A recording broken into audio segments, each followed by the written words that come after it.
Halo adik-adik, ketemu lagi di channel Bia Ruka. Kita akan melanjutkan membahas soal pengetahuan dan pemahaman umum part yang kedua. Kemarin kita sudah membahas bagian yang pertama dan sekarang akan kita lanjutkan di bagian yang kedua. Sebelum kita lanjutkan membahas soalnya, jangan lupa untuk subscribe, like, and share video ini sebanyak-banyaknya ya. Soal yang pertama, dalam berikut ini disajikan teks yang cukup panjang, yakni sebanyak 2 paragraf, maka kita ke bagian pertanyaannya dulu, baru balik lagi ke teksnya. Soalnya adalah, ide pokok paragraf 2 adalah, ternyata yang ditanyakan itu hanya paragraf yang kedua. Kalau seandainya tadi kita sudah terlanjur membaca dari paragraf 1, kemudian sampai paragraf 2, tentu itu akan membuang waktu. Jadi tipsnya tadi apa? Yang pertama, baca pertanyaannya dulu, baru balik ke bacaannya untuk mencari jawabannya. Oke, kita baca paragraf yang kedua. Informasi yang dihimpun dari mayoclinic.org, saat menggigit tubuh seseorang, nyamuk akan menyuntikkan air liur ke kulit manusia. Air liur ini mengandung protein dan tubuh manusia mengenalinya sebagai zat asing. Sistem kekebalan pun akhirnya memberikan respon dengan tujuan mengusir zat asing tersebut. Tubuh akan memproduksi histamin, yang mana zat ini akan memicu terjadinya pembengkakan sekitar area yang digigit nyamuk. Histamin meningkatkan aliran darah dan jumlah sel darah putih, sehingga timbul peradangan atau pembengkakan.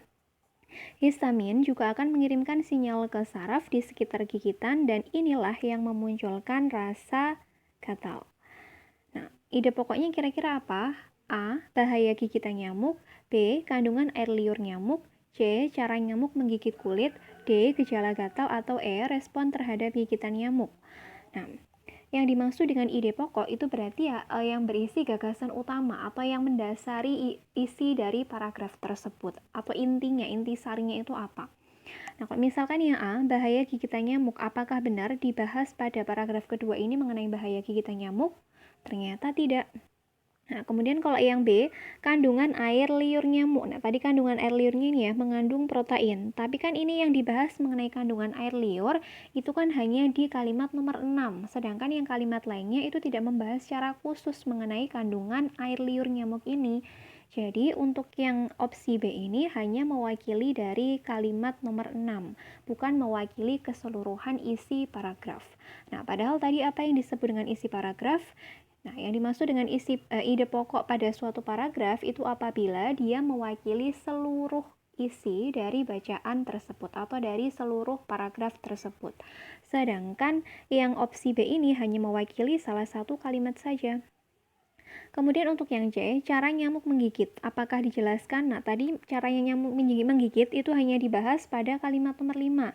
Yaitu ini ya, saat menggigit tubuh seseorang, nyamuk akan menyuntikkan air liur ke kulit manusia. Hanya itu saja, hanya di kalimat nomor 5. Berarti ini hanya mewakili satu kalimat saja, maka bukan dikatakan sebagai ide pokok. Kemudian gejala gatal. Gejala gatal ini juga bukan. Kemudian untuk yang respon tubuh terhadap gigitan nyamuk. Di sini malah yang menjelaskan secara keseluruhan ya. Setelah digigit sama nyamuk, responnya tubuh itu gimana? Karena ternyata tadi mengandung protein, maka tubuh itu menganggapnya sebagai zat asing, sehingga tubuh memberikan respon bla bla bla dan seterusnya sampai muncul yang namanya rasa gatal atau pembengkakan tadi.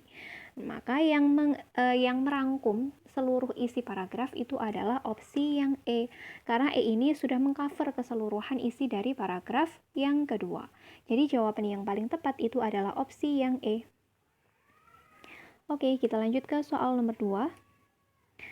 Masih dengan bacaan yang sama, kita langsung ke bagian pertanyaannya.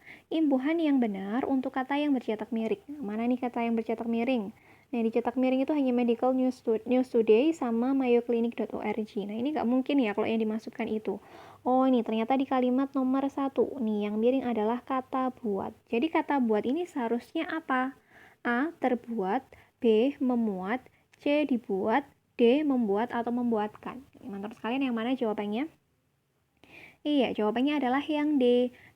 Jadi kalimatnya benar gini. Gigitan nyamuk membuat mayoritas orang merasakan gatal pada kulit. Kalau seandainya kita menggunakan opsi yang A, gigitan nyamuk terbuat mayoritas kan nggak nyambung ya. Atau yang B, gigitan nyamuk memuat. Memuat itu artinya kan mampu diisi, itu kan muat itu artinya. Lalu yang C, gigitan nyamuk dibuat mayoritas orang. Masa iya gigitan nyamuk itu dibuat sama mayoritas orang, kan nggak masuk akal. Atau yang membuatkan. Gigitan nyamuk membuatkan mayoritas orang merasakan gatal pada kulit, itu juga nggak masuk akal. Jadi memang opsi yang paling tepat itu adalah opsi yang D. Gampang ya, kita lanjut ke soal nomor 3. Bacaannya masih sama. Nah, langsung kita ke bagian pertanyaannya. Makna kata respons adalah kata respon itu ada pada kalimat nomor 7 ini, kata respon. Sistem kekebalan pun akhirnya memberikan respon dengan tujuan mengusir zat asing tersebut. Jadi kira-kira respon ini yang mana? Artinya menanggapi, sanggahan, reaksi, jawaban, atau menerima. Nah, kalau menanggapi ini kan biasanya lebih ke kalau menanggapi itu biasanya lebih ke bukan, kalau ke respon itu belum cocok ya, maksudnya nggak nyambung kalau seandainya respon itu diganti dengan kata menanggapi. Kemudian kalau sanggahan ini biasanya lebih ke kontra, misalkan ada pendapat A, kemudian itu disanggah menggunakan pernyataan yang bertentangan atau yang berbeda. Lalu kalau yang reaksi, nah tadi setelah tubuh kita atau kulitnya itu digigit sama nyamuk yang mengandung protein, tubuh itu kan mengenalnya sebagai zat asing. Maka responnya dari tubuh kita atau reaksi yang diberikan oleh tubuh kita itu memproduksi histamin tadi. Jadi yang cocok untuk menggantikan kata respons atau makna dari kata respon itu sendiri adalah reaksi. Jadi setelah digigit nyamuk, tubuh kita itu akan memberikan serangkaian reaksi sampai munculnya rasa gatal tadi. Kalau jawaban juga nggak nyambung, kemudian kalau menerima juga nggak. Jadi memang yang paling cocok itu adalah opsi yang C, yaitu berupa reaksi. Setelah tubuh digigit nyamuk, maka tubuh akan memberikan reaksi berupa A, B, C, D tadi, sampai munculnya apa tadi? Rasa gatal. Oke, itu tadi 3 soal PPU yang sudah kita bahas. Semoga penjelasan yang kakak berikan bisa dipahami dengan baik oleh adik-adik. Semoga penjelasan ini bisa berguna buat kalian. Sukses hingga kalian diterima di universitas impian kalian. Sampai ketemu di video yang selanjutnya.